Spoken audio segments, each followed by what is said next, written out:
Hola guys, happy Thursday.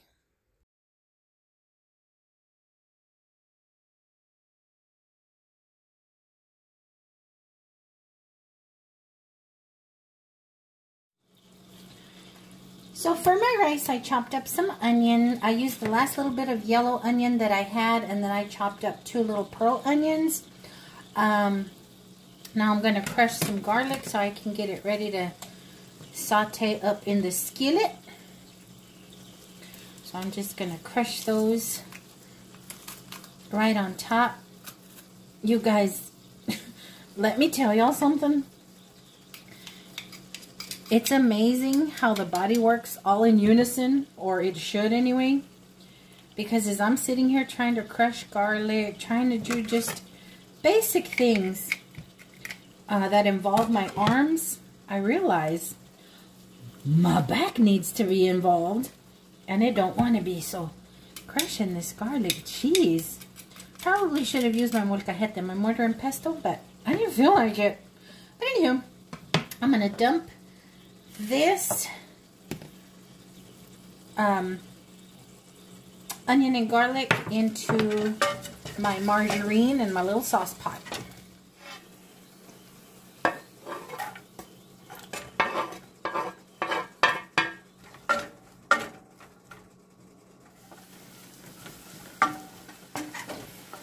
So now that it's gotten a little caramelized, I'm going to add my rice in there. You guys, I don't wash my rice most of the time. I know there's a whole debate, just like with the chicken. Do you wash chicken or not? Do you wash your rice or not? I've washed my rice before, but honestly, only if I'm going to make like arroz con leche, the rice pudding.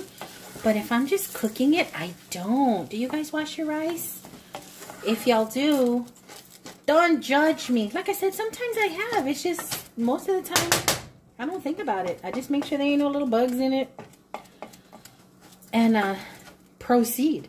But I'm going to let this toast. This is just my basic white rice recipe. It's going to get mixed in with chopped up broccoli. And then we're going to bake it for a broccoli cheese casserole. Broccoli rice cheese casserole. I wanted to use the leftover broccoli, and honestly, I'm a little overeating it just with the cheese drizzle, so I thought let's make a casserole out of it to go along with our fishy. While it's cooking, I'm just going to add a little smidgen of salt and pepper, because I'm going to add 2 cups of chicken broth once this is nice and toasted. Okay, so now that the rice has a little bit of color in it, I'm going to add my 2 cups of prepared chicken stock or broth. It ain't stock. Chicken broth. Give it a stir, and I'm going to let this go for 20 minutes till it's nice and fluffy.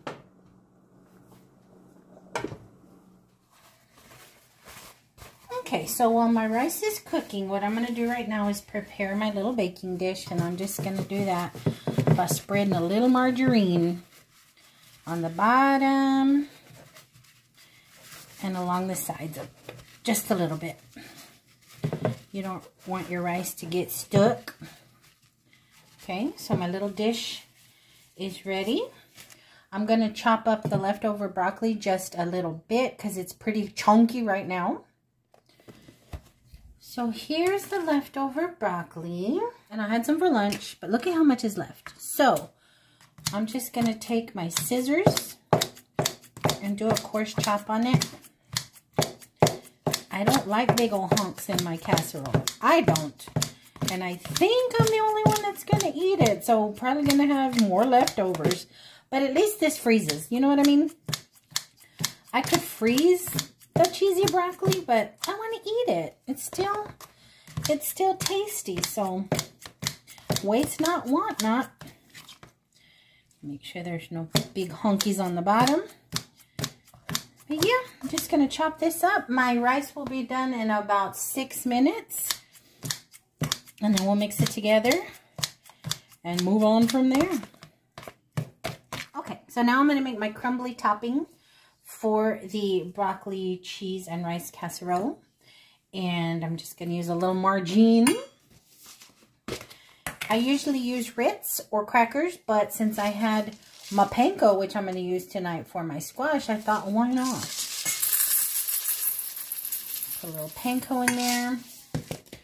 Going to season with a little parsley. Just a little. Okay. A little cayenne, just for a little tiny kick. You can use paprika or chili powder if you want. Just a little cayenne. Some pepper.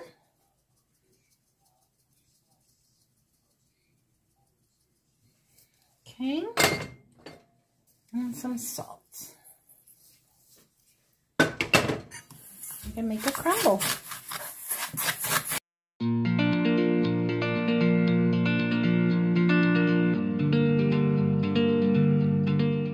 My crumbly topping, because you gotta have that crunchy crunch when you dig into it. Okay, the rice is nice and steamed and yummy smelling. Let's give a little tasty taste to see if it needs anything. Oh, no, it needs nothing. The onions and the garlic and just that little broth is all it takes. I forget how good plain steamed rice is. Like, I mean, granted, this isn't just steamed, but I forget how good just white rice is. So to the rice, I'm going to add the chopped up broccoli and give it a stir. Many moons ago, many moons ago, this used to be one of my requested potluck dishes. And I forget that until I settle in to make it. I'm like, yeah, they did. They liked it. And I was young. This is like one of the easiest things I could think to make and participate, because I was the youngest in an office of older ladies. Amazing ladies. Anybody from HTR Dinger and group watching? Amazing ladies. I still keep in touch with some of them through Facebook, but also some of them were the reason I was kind of in the dumps yesterday, because so many of them passed. But anywho, we're not talking about that. We're talking about broccoli cheese casserole, and they used to request it. And yeah, it was simple and easy for me to make, and I felt like one of them. You know what I mean? So now we are going to take this rice and put it in our prepared pan.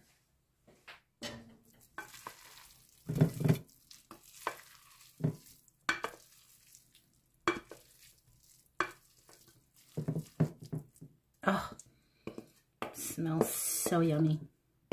Smells familiar. So just position it in our little pan. Get it nice and scooshed in there.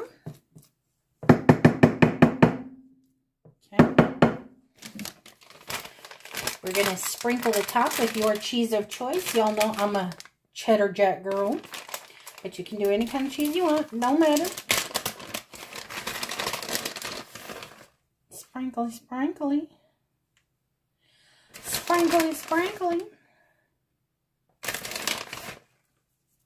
I'm not going to do too much, because I think I'm going to be the only one eating it, and as much as I like cheddar jack, my tummy don't. So the last thing we're going to do is put our crumbly topping on top.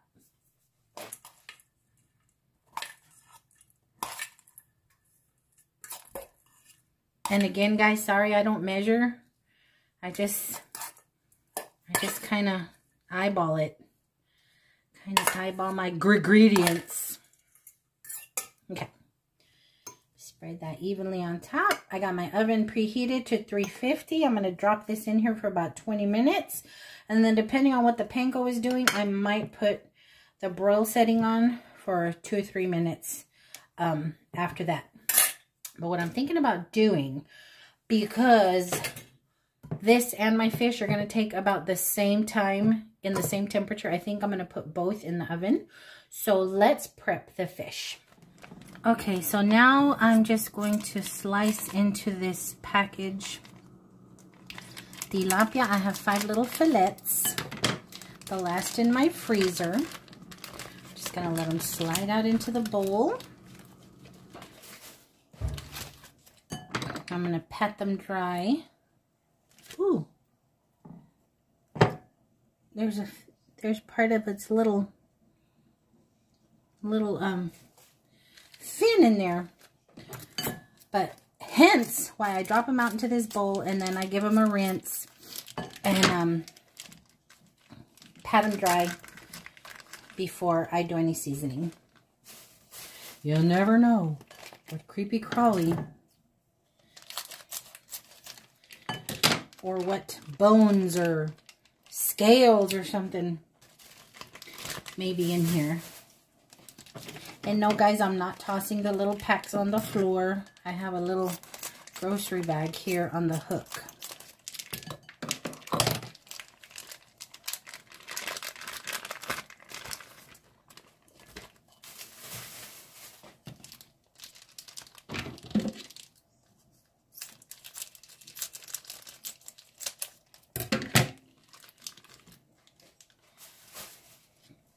So first, I'm going to squeeze and slice a lemon. Try and get it as thin as you can, unless you have a whole bunch of lemons. This, unfortunately, is the only lemon that I have at the moment. I don't want to waste it.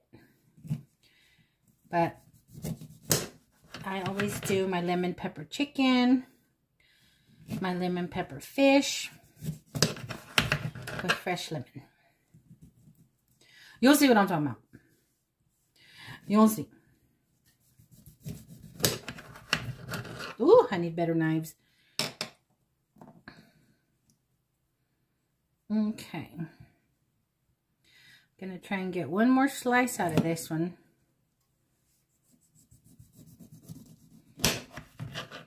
And we're gonna save this little piece and I'll show you why in just a bit.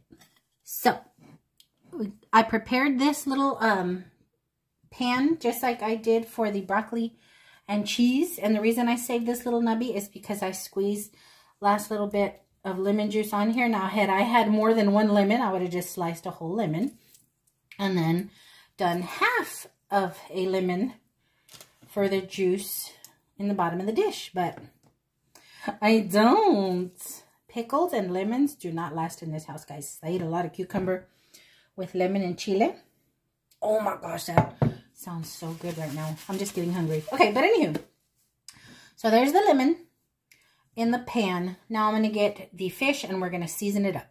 Okay, so my fish has been patted dry and all I'm going to season it with is some parsley flakes, lemon pepper, of course, and because I love it so much, just some extra black pepper. But prior to doing that, I have to make sure that my fishies are nice and lubricated, y'all. We don't want some dry fish. So I'm going to separate me some margarine in a bowl so I don't cross-contaminate. And I'm just gonna butter the tops. You can use real butter if you have it, if you want it. But this is why it has to be dry. So your butter or margarine or spray or whatever the heck you want to use will stick.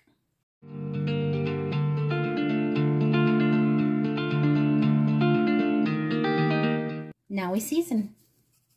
I only butter one side because I think it'll be too much. And this is going to melt off and drip anyway, so it'll keep it from sticking. But I will season both sides. I just only butter one. Okay. I go heavy on the lemon pepper, guys. I love this stuff. I love it so much. And the fish is so light. It needs something, you know. Okay.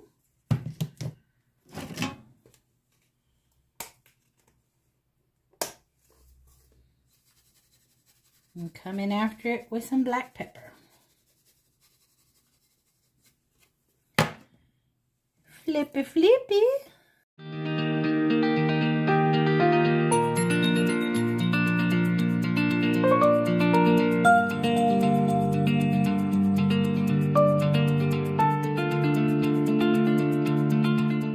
Now let's put them in our dish. So into your dish, you're going to lay your lemons, okay? You're going to drop your lemons in first. Make sure you ain't got no seeds in there. It don't matter how it goes as long as they're in there. Now you're going to drop in your fishy. And I do butter side up. In case I want to broil in a little bit, I'll get a nicer, crisper skin.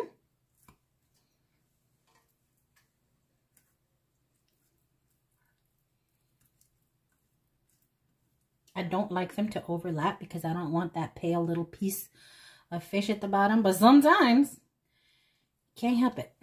Okay. Now this and my broccoli will go into the oven for 20 to 25 minutes. Everything in the broccoli is already cooked, so that just needs to be heated through and the cheese melted and the panko crusty. But you don't want to play around with fish. So, but if you also don't want to cook it too long, so 20-25 minutes, we're going to drop this into the oven.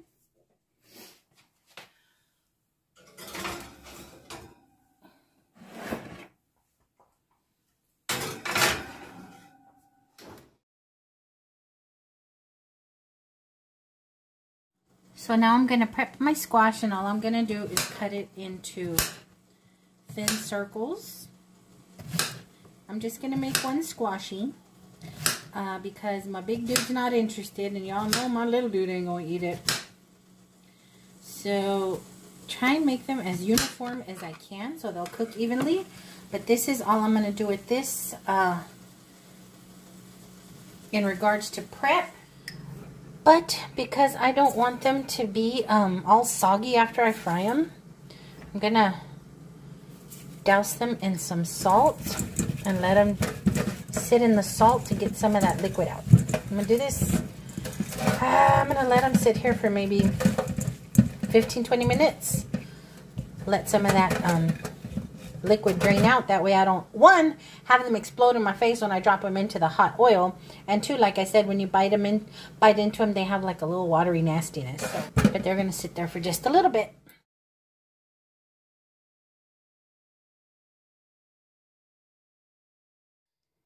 So while that's in the oven, I'm going to go ahead and rinse off my squishy. You can peel it if you want. You don't have to. But I'm going to go ahead and rinse off all the salt. And the reason I do it in a colander over the sink is because all the water that comes out will go right down the drain. Will go right down the drain.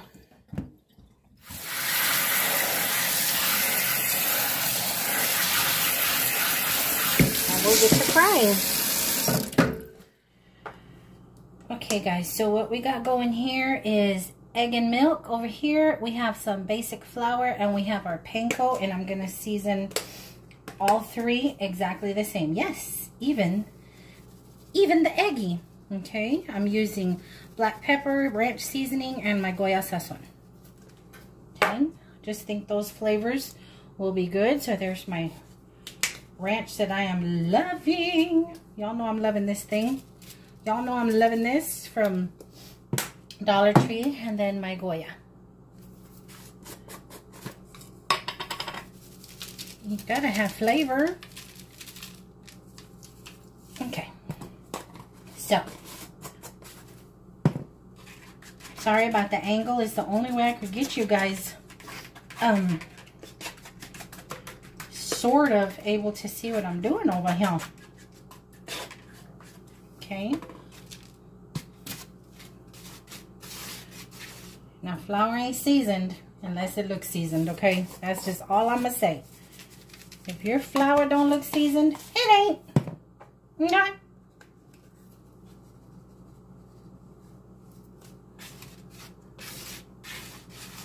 Okay.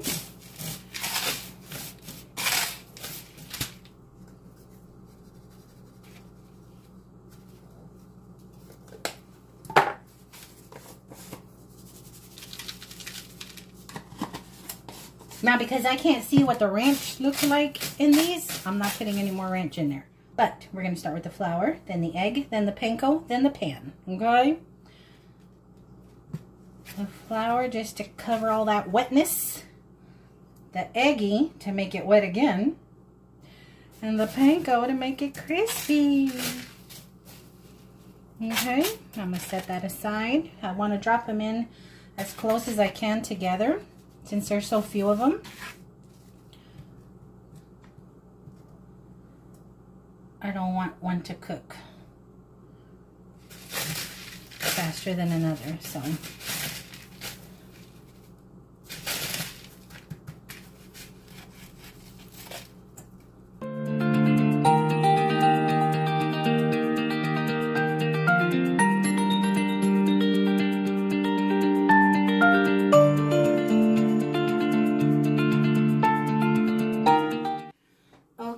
So now into a pan that I've been heating oil in on medium for a good, I don't even know how long. We're going to drop our little babies in here. Don't crowd the pan. Want to get them nice and toasty. I only do, I don't know, like 3 minutes per side, and then I flip it in 3 more minutes. And put them on a paper towel to drain off some of the excess. And you got you some fried squash.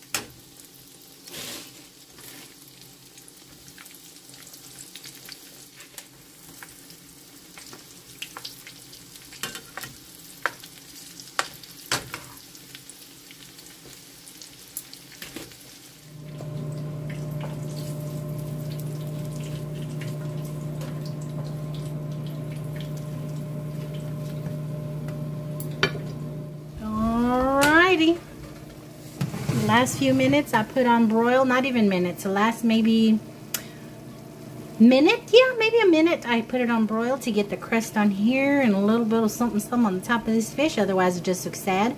But dinner is ready.